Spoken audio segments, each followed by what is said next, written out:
Ai ko Alhaji ai ku ba ku da matsala da wannan gwamnati. Ta share muku hanya kawai sai fantama ku kawai kuke.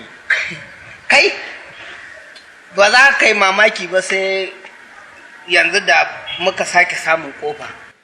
Domin yanzu ne muke da lokaci muke da dama.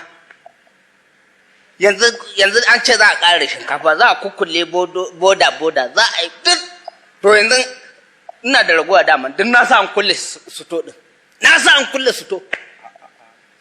Kuma ba wai na kulle ba ne, a'a maimakon a fito da ita sai da rinka karowa ana shigarwa ana daɗa kullewa. Sai an gama gwamnati ta ƙara kuɗi sai kuma mu rinka fito da shi. To tun ba a yi ƙarin ba kenan, ina kuma ga in aka yi ƙarin. To ai shi ne.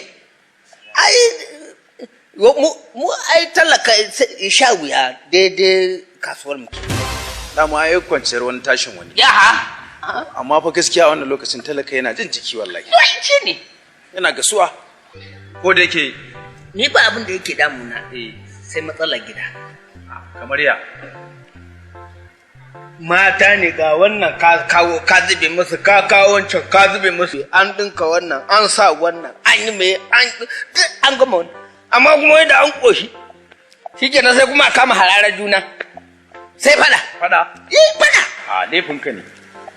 Ai shi gida an ya zauna lafiya laifin mai gida ne, in kuma aka yi tashi hankali daga shi ne.